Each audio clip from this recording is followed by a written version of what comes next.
All right. Good morning, everyone. 8:09, February 5th. I'd like to open our meeting. First order of business. Does it look like we have a quorum? First matter is considering approval of the minutes from grade 8. Have a motion on them. Motion to approve. Second, Second. all in favor? Aye. Any opposed? Carried, so I will sign the minutes. Victoria, did you have anything you want to add there? The minutes? Just as you listed here, so No. citizen comment period. Do we have any citizens present? No. None present, none online, Lori. We do have a submission of a comment from Jim and Laura Kavanaugh. So I'd like to read this and have it put into the minutes. And it's a suggestion for future subcommittees, so timely feedback based on conversations we've had about creating subcommittees. So Jim and Laura share, please consider the following as written citizen comment as allowed by item 3. I suggest the board consider a tourism projects subcommittee. The purpose of the subcommittee is to discuss, identify, and implement specific tourism projects that will help businesses. I do believe we have a spot in the agenda where we're going to talk about subcommittees. I would recommend that we have discussion if warranted on that topic when we get to that item on the agenda. Staff reports. Turn the floor over to our esteemed staff. Thank you. I'm trying to pull up our agenda, the PowerPoint presentation. Here it is.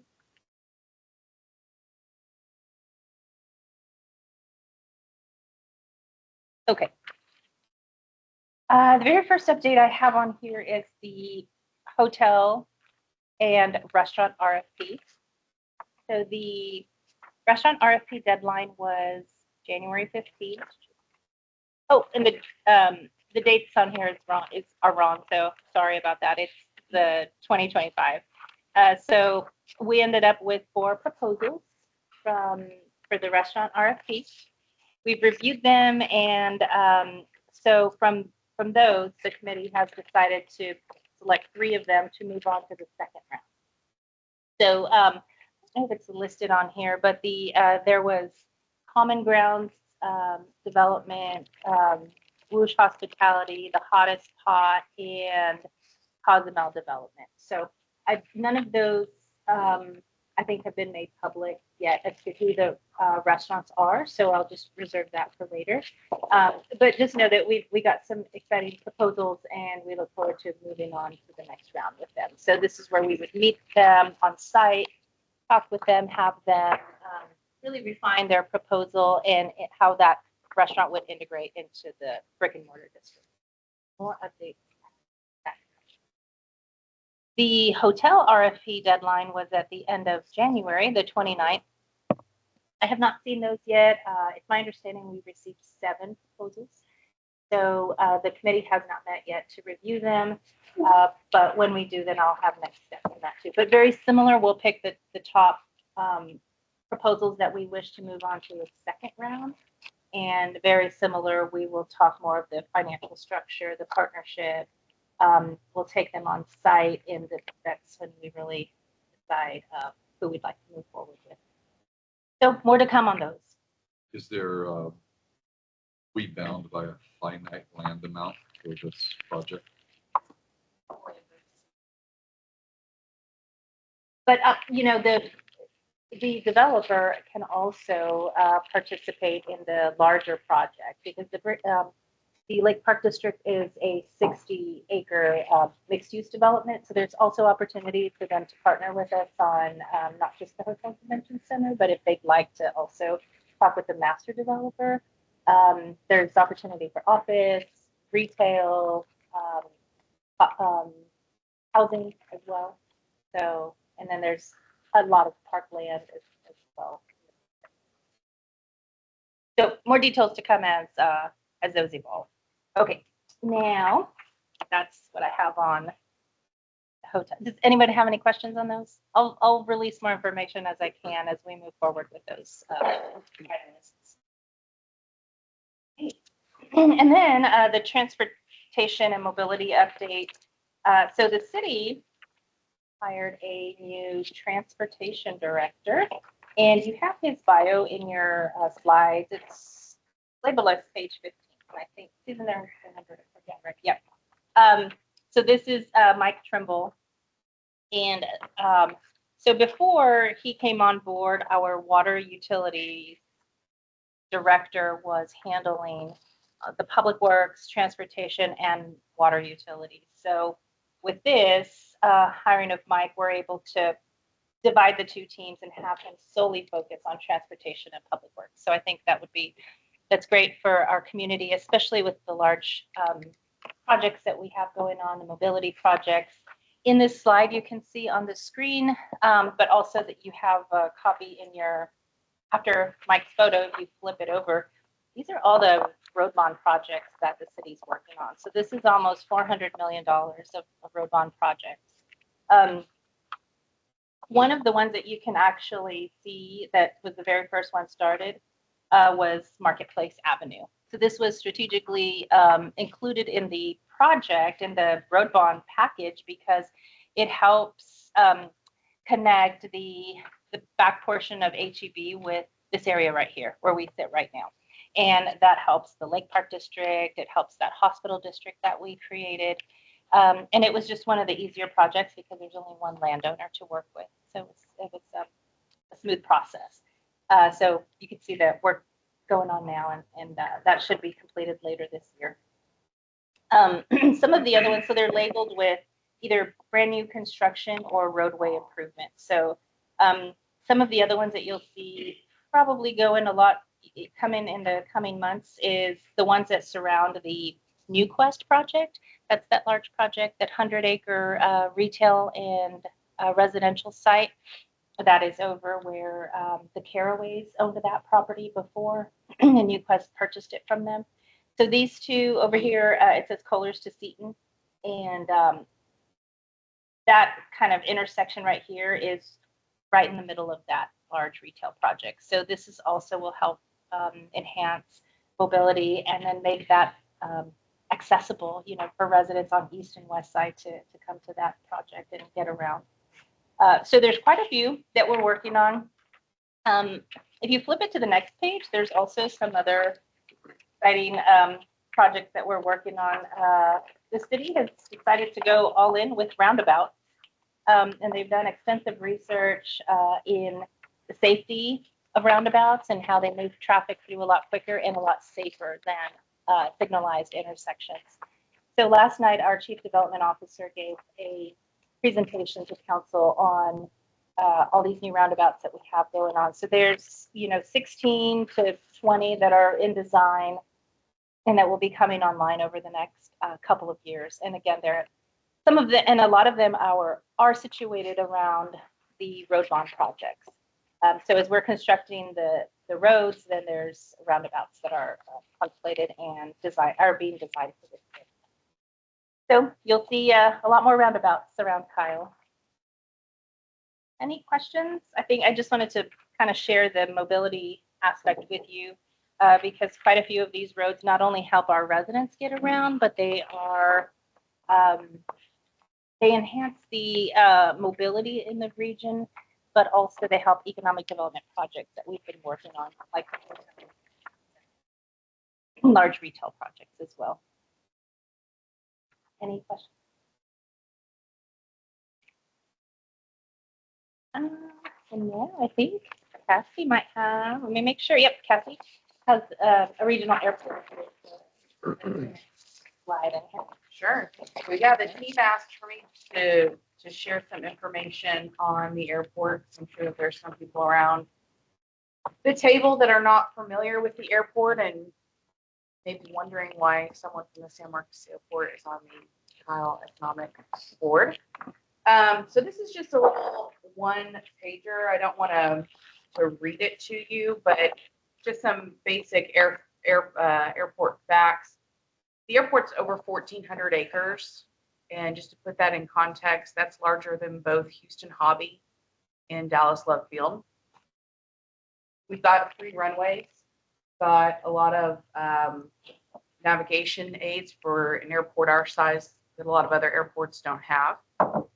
We've got 272 based aircraft. Last year, our traffic counts were down a little bit. We were about 89,000 takeoffs and landings. The year before that, we were about 98. That's averaging probably 280 takeoffs and landings a day, which a lot of people don't realize how busy we are if they're not out there. We do have a air traffic control tower, and we're ranked in the top 15 for economic output out of 264 general aviation airports in the state. Now that's an old stat. TxDOT does an economic impact study for airports on a semi-regular basis, I would say. The last one was done in 2018, I think. And so I think they're about to kick off the next one. So it'll be interesting to see where we land in that one. I'll be sure to update you guys on that. So what is the benefits of an airport to a community? Business attraction. I thought this was kind of an interesting stat. Most people think if a corporation or a company has an aircraft, they must be an Amazon. But 85% of business aircraft in the United States are utilized by small and medium-sized companies, companies less than 100. I think we have one business owner at the table that utilizes a business aircraft. McCoy's is a great example of that. They have 2 jets based at the airport, and they're constantly flying. And a lot of times, in fact, the vast majority of times, it's not the C-suite that's in those, it's the employees, which is really great for employee retention. Being able to get employees to different locations and to get home to have dinner with their families is a huge benefit. Job creation, again, mentioning that 2018 economic impact study, created over 664 jobs. So that's not just jobs that are on the airport. We have over 200 employees that work at the airport, at the different businesses that we have there, but that also includes construction jobs, jobs in the tourist industry that you could attribute to having an airport in the community. It's used for humanitarian aid. So if there's any sort of flooding, the airport is utilized as a staging ground for those first responders. You know, helicopters rescuing people off rooftops.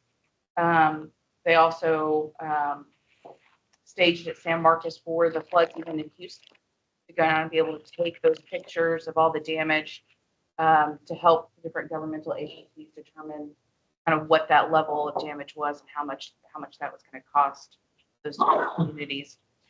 Medical flights come in and out on a weekly basis there. God forbid you need any sort of organ donation or you need to go to somewhere elsewhere in the country, you would probably be flying at our airport. And even animal transport. There are several organizations and nonprofits that will transfer pets from kill shelters to other shelters around the country, or to people who are willing to adopt those animals to make sure that they have a chance to survive. Tourism.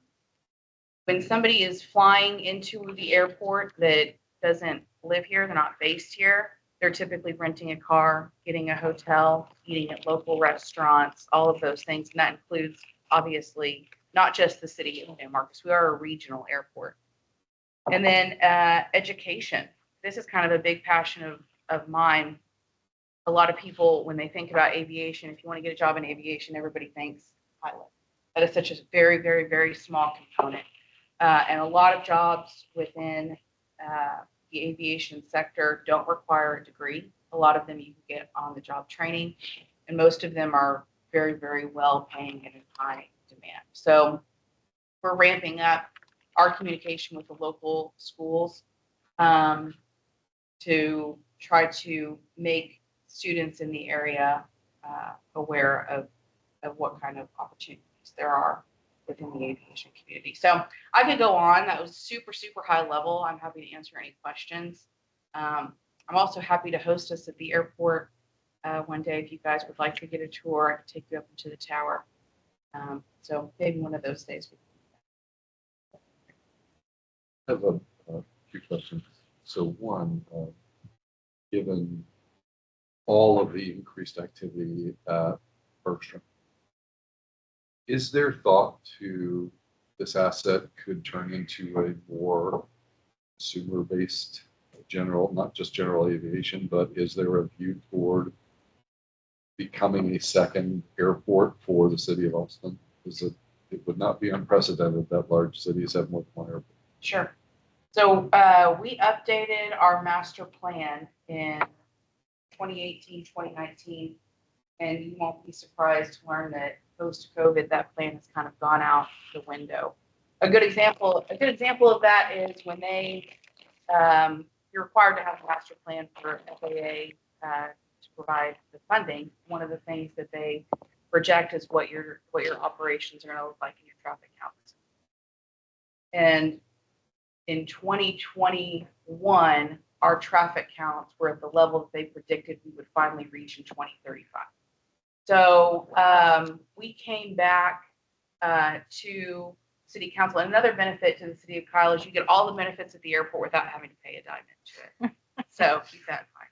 But we went back to the city of San Marcos and through TxDOT and FAA are beginning to implement a minor master plan amendment. And part of that is looking into specifically on an infrastructure level, what is needed to accommodate larger aircraft. We kept it kind of generic like that in the master plan. Our runways, all 3 runways are over a mile long. We can handle 737s. It is, when it comes to aircraft, it's all about frequency. So one 737 is different than 10 737s a day fully loaded with fuel and passengers, right? And there are also some other updates security-wise that would have to happen scheduled passenger service airport. So I say all of that to say I don't have a crystal ball, but we are acutely aware of the issues that are facing both Bergstrom and San Antonio. And we are doing our best to be prepared for whatever. If we had a microphone directly into city council, we were to tell them, here's how to better use this asset. Do you have thoughts that we should echoing?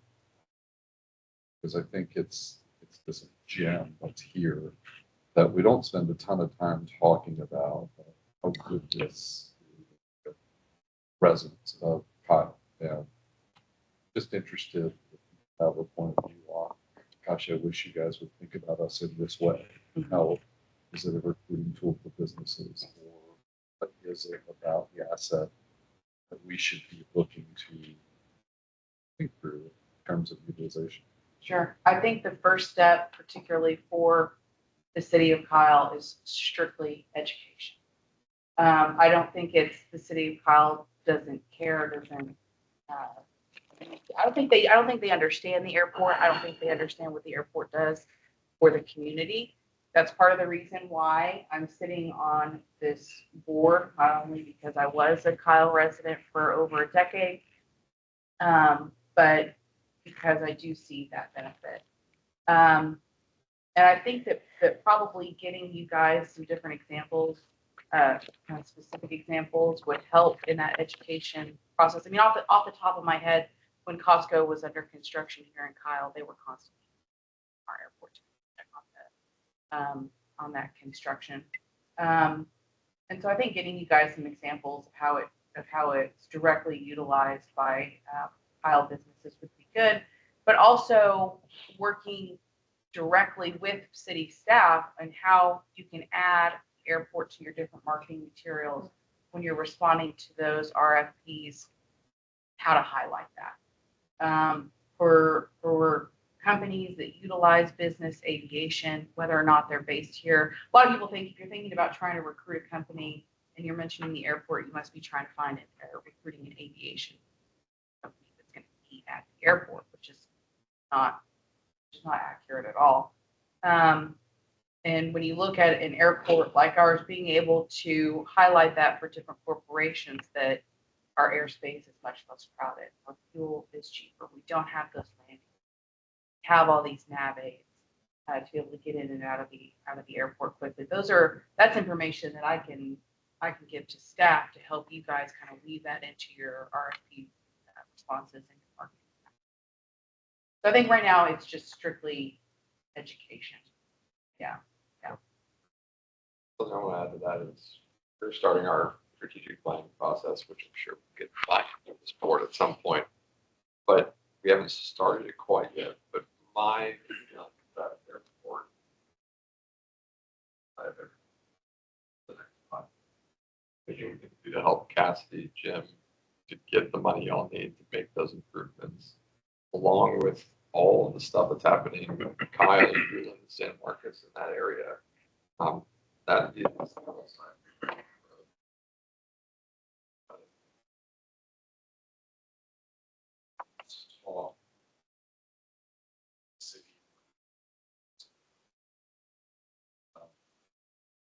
Those conversations progressed at all, or is that dead?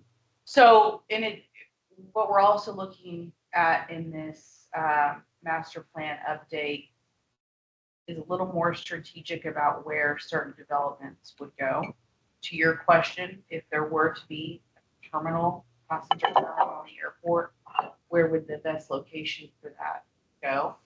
And we kind of wanted to determine that because there is such a high demand for hangar space, not just at our airport, but at every airport in the country, basically. But we've got a wait list of 250 people on our wait list right now. So I think the plan right now is to then just go and open up a large chunk of land for a master plan hangar development area. As opposed to, I'm not too hopeful about the city doing that development directly, but I think that I know there is an appetite for developers to go as they have built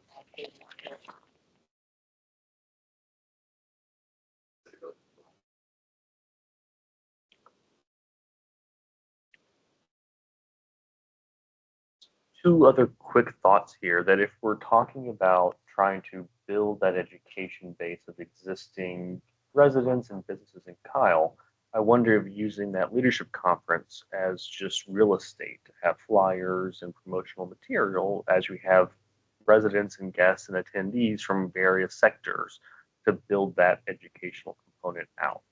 If that'd be a good opportunity to double up on what we're already doing to accomplish that same goal.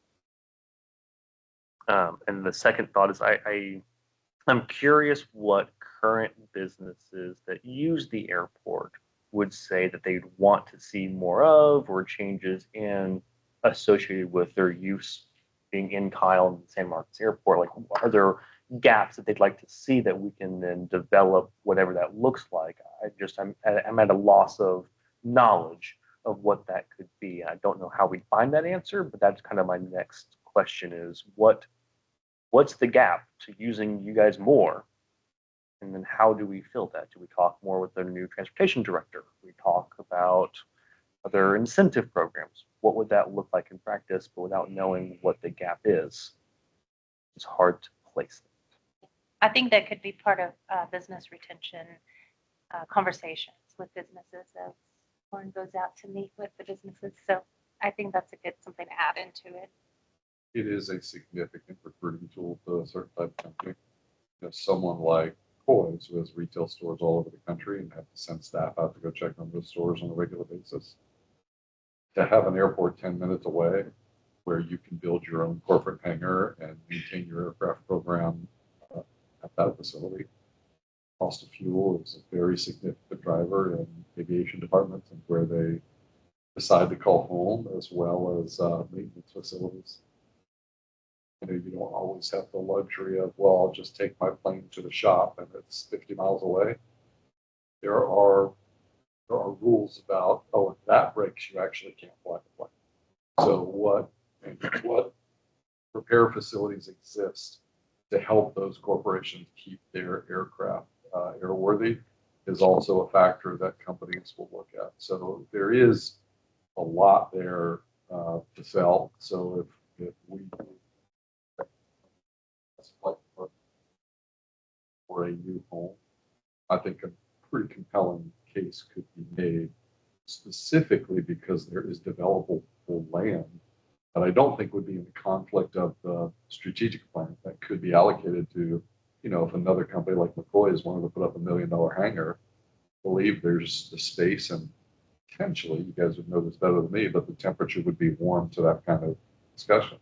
So I do think, as we come across companies who have an aviation department, there could be some meaningful outreach to Cassidy and probably be quite a weapon in meeting with those companies and helping to share with them what the asset really is and the future plans. Those are, it is not easy to relocate an aviation department company.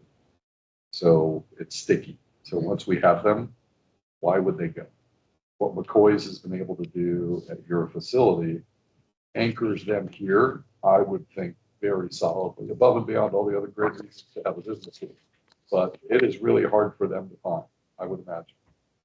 Land to build a corporate headquarters and easy runway accessible hangar space at an airport with all of the resources that you guys have. So it is absolutely a retention tool, but also could potentially be an important. Absolutely. And not even, the company doesn't even have to have a flight department. If they're customers, if who they're selling to needs to come and see them. I mean, it's bigger than just, do they have a plane? Yeah. What is and I don't know airports, so forgive my question if it's way off base, but we talk about moving passengers, but what about logistics companies, transporting goods? With our Amazon presence here, and there's merchandisers here in the community that rely on air transport for their goods. Absolutely. Does that grow at the same pace as private corporate jets? What's the strategy there? Yeah, so that's also another focus of our master plan, because of what you see happening at Bergstrom. They're Bergstrom's making a their mess. money from passengers. Every butt in the seat, they're making money. So they're not as accommodating to really any other use. They have to be by federal regulations, but they don't like it. So if we can provide that open door to those logistic companies, that's a great focus for us. And then I'm not sure how familiar everyone is with Axis, formerly Smart Terminal. That's just on the other side of the railroad tracks from where we are. And that is a big future logistics development. So we have a potential for a 4,000 acre logistics center right here in the heart of Central Texas, with the airport being kind of the crown on top of that. And that directly impacts the community like Kyle. We need to do an internal study to determine how many employees live in Kyle and what their salaries are and things like that. Economic, we do our own economic It goes study. back to what I said earlier. That's why I think my organization is great with that 4,000 acres, but also y'all are planning at 21, 50, things like that. That's right down the road. I mean, we're right Yeah. right in Kyle. Yeah. We're Back to TJ is right there. So there's a lot that the improvements Cassie talked about, the runway, strengthening them, lengthening them, that absolutely attract that. And then, Bergstrom's unwillingness to work with that, I think that's the low hanging fruit. Airports are expensive. We're all concrete and steel. To recreate the asset,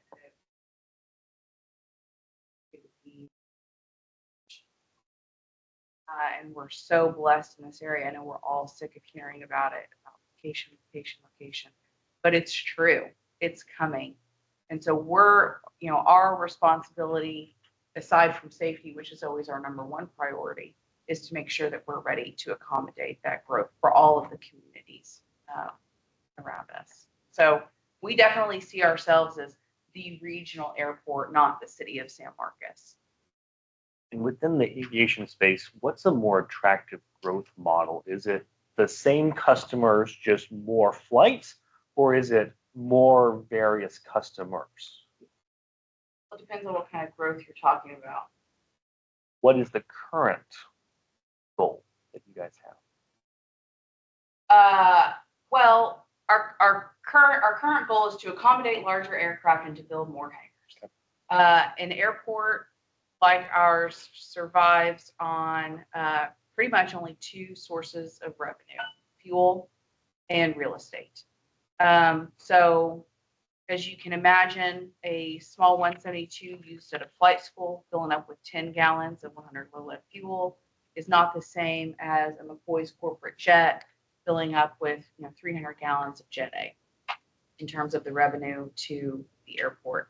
And all of that, what's interesting about airports is that every penny generated at the airport must stay at the airport. That's a federal regulation. So you can't take excess revenue at an airport and use it to repair your sidewalks downtown, right? And so we are an enterprise fund within the city's financial structure. So when my company, Texas Aviation Partners, started managing the airport on behalf of the city in 2010, and the airport was losing money.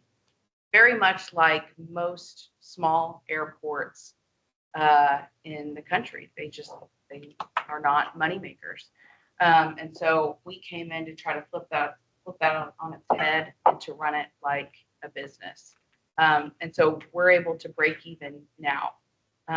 But the more revenue that we can generate for the airport, the more investment we can make into the airport. And all of those investments are going to be infrastructure and safety based, which are only going to help us attract more and more customers and users. So based aircraft, transient aircraft, it doesn't matter to us.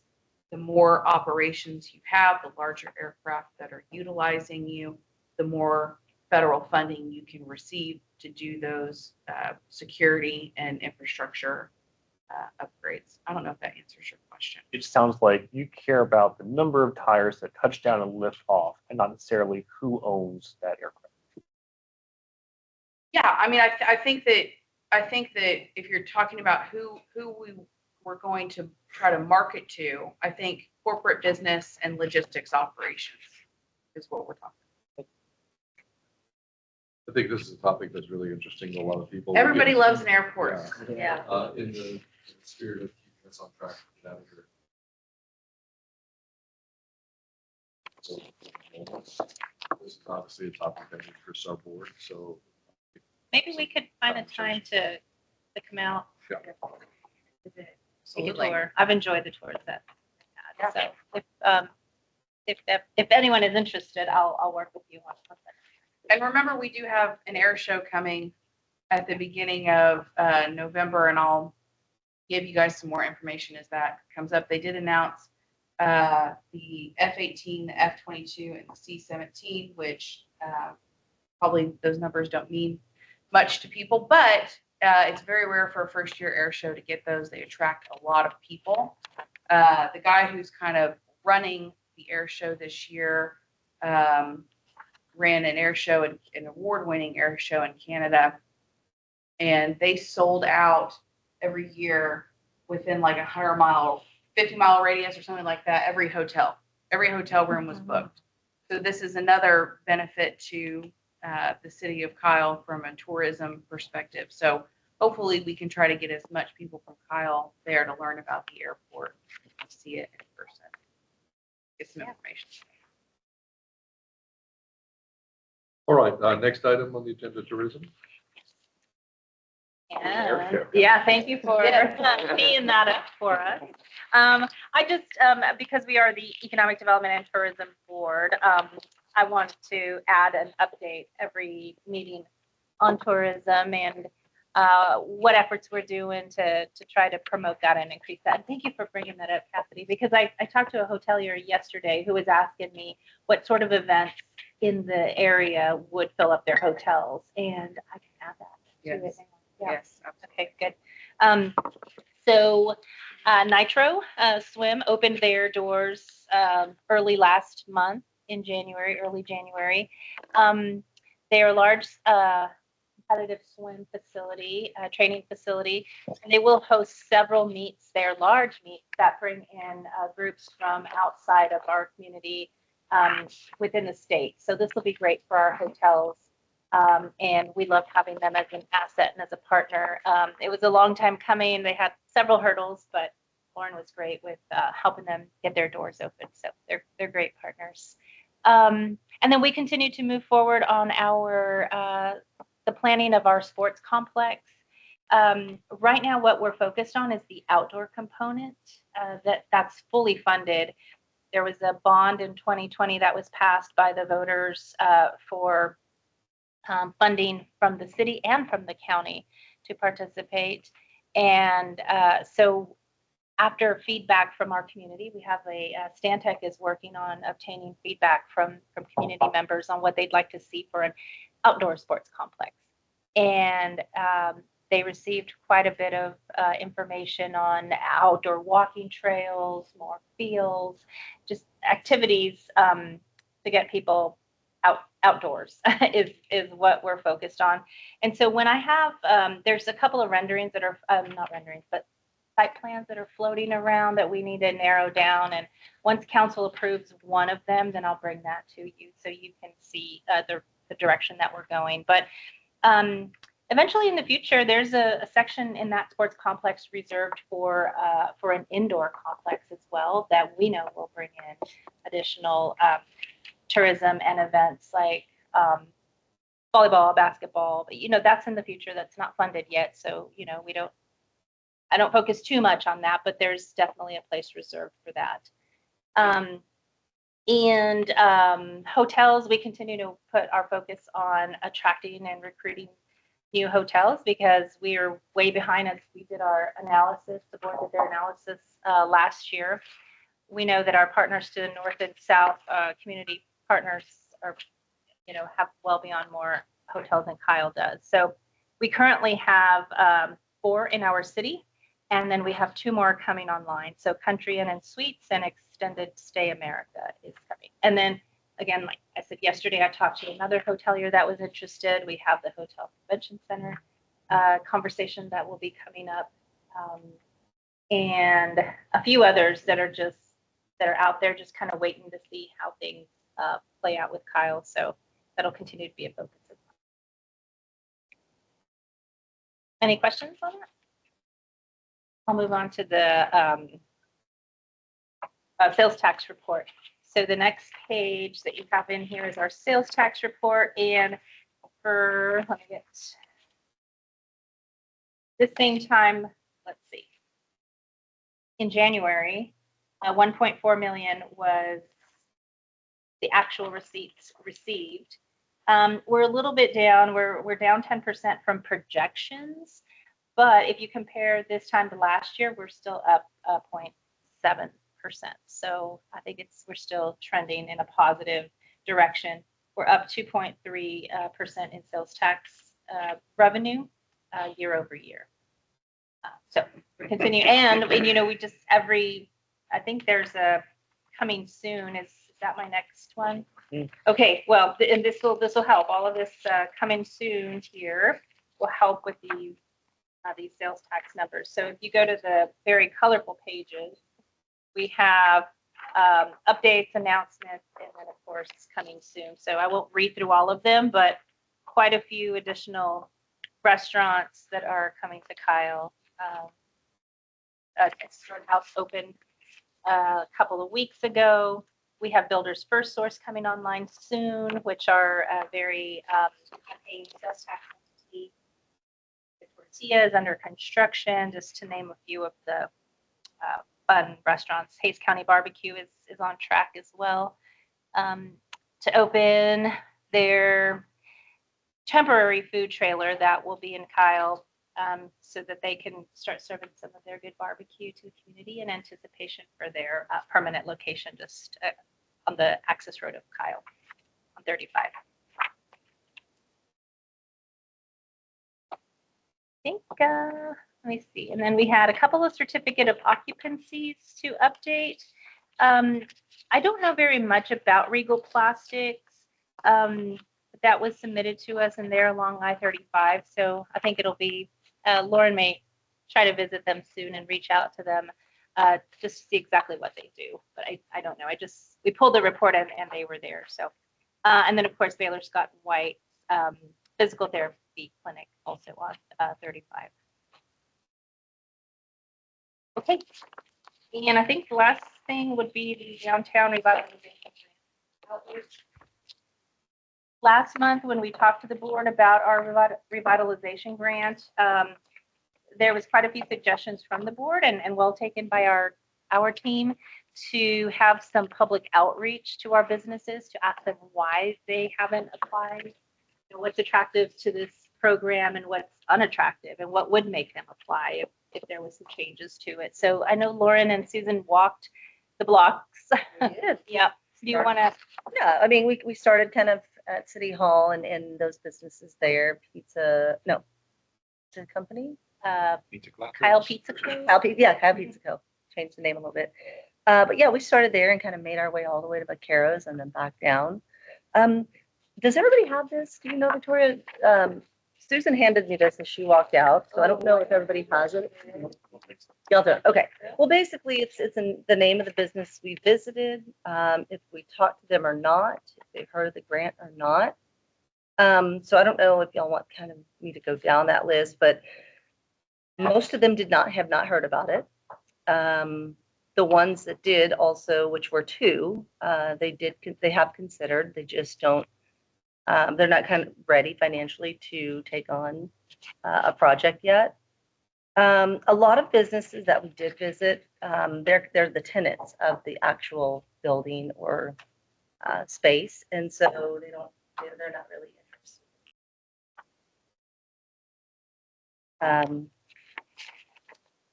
interested. There were some that weren't open, and we didn't talk to them, and so a lot of them also, they just had the employees there, and so we just left paperwork behind for them to fill out. And I don't know that we've gotten responses yet from them. So hopefully we'll get those soon. Let's see. Before we jump off this, I'd just like to thank staff for making this extra effort. The program was well publicized, but we're learning different ways to reach our constituents, in this case, business owners, and some good old fashioned door-to-door shaking hands. Right. It's not possible to visit these folks, but I do recognize that was an extra effort, and I think it was good for us to do. And hopefully, even if the revitalization program doesn't get the traction we all hope that it will not be looked at as we didn't put forth an effort. So I really appreciate you guys doing it. It's meaningful. Hopefully, we'll get some traction out of it. Sure.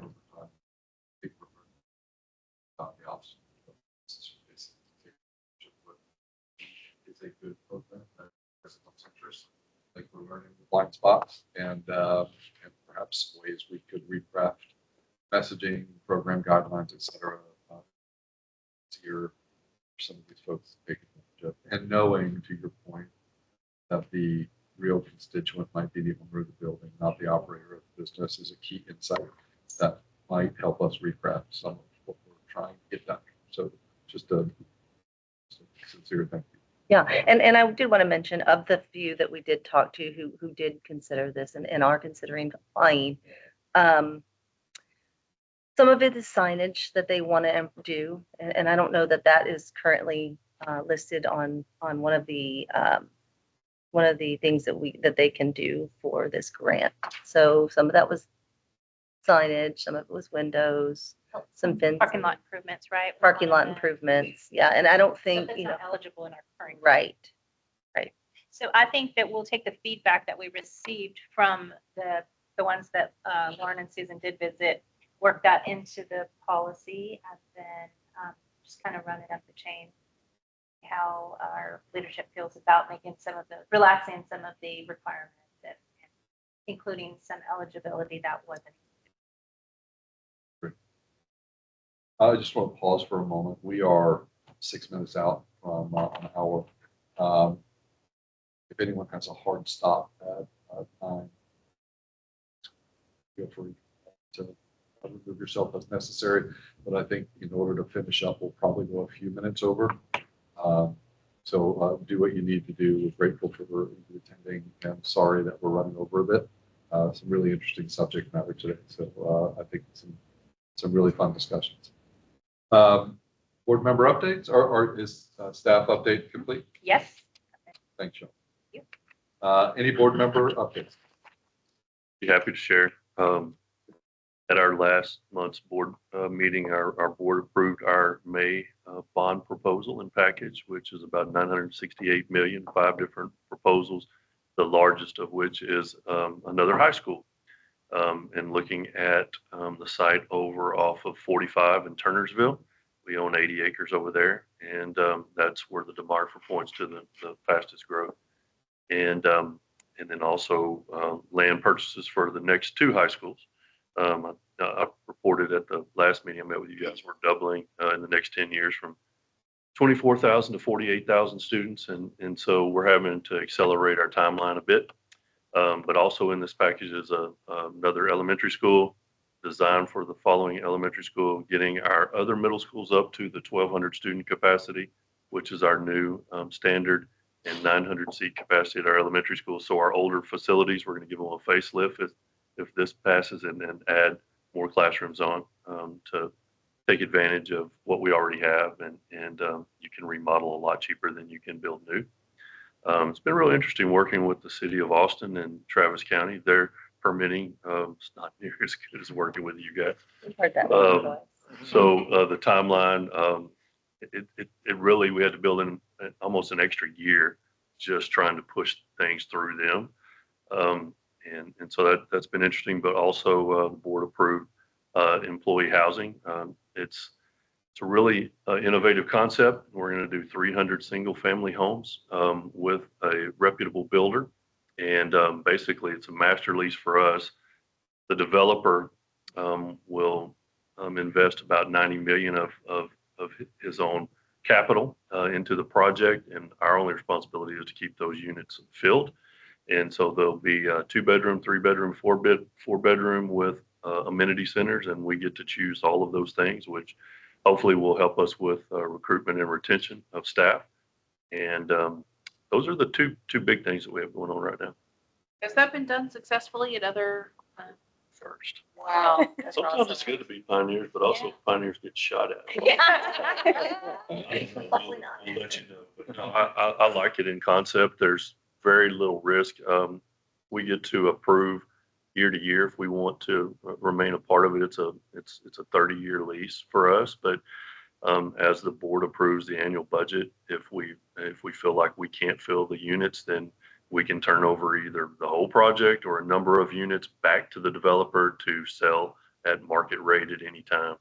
And the reason that it's y'all are all wondering, well, what's in it for the investor? How are they going to make money if they're just leasing it for lower than market rates for our tenants? Although it doesn't impact our bonding capacity, they get to go to Wall Street and use our permanent school fund interest rate. So they get to have probably 2 to 3% lower interest rate than they would be able to obtain otherwise. So that's the hook, if y'all are wondering how they're going to make money. And then over the period of time, they'll obviously pay it off, and then they'll have nice mailboxes. So they're only for lease? Yep. At the end of the lease, the district we could own them, but I don't want to, because I don't want to be in the property management business. I don't want to be in the lease. All we have to do is when we recruit people, sign them up, and then we outsource them to this third party, and then they handle everything. We don't have to do anything in-house other than take a payroll deduction to pay the rent. So it makes it really nice too. But yeah, we didn't want any part of that. That's why this one was unique. Other places are looking at doing it through their bonded indebtedness side. we can't because we have to build schools and we don't have the extra capacity. So our first responsibility is always going to make sure that we have enough classrooms for our kiddos. So we didn't want to touch that fund. Lockhart's. You identified a site, or are you still, is it like down to 3 sites that you're looking? He has it down to 2. Oh, okay. Yeah, he had it down to 3, but another developer bought one of them, so we have it down to 2. And we're going to look at if it's positive, we're going to look at using some district-owned land that's not developable for a school, but is developable for a single family in the future, and then that rate will even it'll be decreased commensurate with whatever the cost of that land is. So I'll let y'all know. It might be something that, I mean, if we're unable to fill and we need first responders or city employees, I mean, we could morph if we need to, but I don't think we're gonna have any problem filling them up. Say 300. What was the distinction, single family versus multifamily? We already have 2 partnerships with multifamily, and the employees that we talk to, it's we wanted the, well, we want a progression. So you may start off in single family, and then you find somebody lovely, hopefully within Hasty ISD, that you marry, and then your family grows, you need a bigger space. And so we want to kind of be in the business of having multiple options for them. And the land is owned by the developer, so it doesn't come off the city's tax rolls either. Correct. Yeah. Yep. It comes off ours, but not everybody else's, from what I understand. Any other updates from other board members? We have a infrastructure event next Thursday, the 13th. Yeah, next Thursday. Here in Kyle, actually. Oh, Next Texas Old Town. Town. Yep. So it's ours with San Marcos Chamber. They come out and hear about water, basically. Stuff. Okay, Eddie, I think that's it for. Yeah, so we're now beyond time. I think we can make the other 2 very, very quick. Okay. As far as the incentive review subcommittee, I'm happy to report that we have met with both subcommittees that we created last month. So I met with Sensor V and Mike on the incentive policy, and they were both very, very helpful in helping us update our incentive policy. So basically, it hadn't been updated in, I'm embarrassed to say, but I won't even say how long, but a long time. And there was just a lot of information in there that wasn't necessary. So we're really making it very simple, and hopefully I'll have council formally adopt the incentive policy in early March or maybe by that box, and that'll be good for us to have that done. I met with Henry and one of our staff members from the city, and Susan and I met about the leadership conference. And so we have some good ideas that we're going to focus on. I think we're going to start with maybe an afternoon conference. I think we settled on doing similar to what we did with the public outreach for the downtown revitalization grant. I think Lauren, Susan, and I are going to go and meet with some businesses and kind of get an idea of what they're looking for, what interests them, what topics. I think we were trying to figure out what's our theme and what's our topic of focus for this leadership conference. We definitely want to start small. I know the one I referenced in Burleson is an all-day event, but if we could start small and find out what sort of topics our local business owners are interested in, then we can refine our scope. So more to come on that as we do some outreach with our local businesses. But I'm excited about the direction we're going. I felt really positive about, and we'll have more updates. And for comments from Jim and Laura Kavanaugh, I'd like to open this up for some discussion as to whether folks think we should take the additional step of creating a subcommittee, or is the step that we've taken to add an agenda point to build tourism into our regular conversation, is that the right step for the moment? Perhaps leading to a subcommittee, but love to open that up for anyone who has comments on it.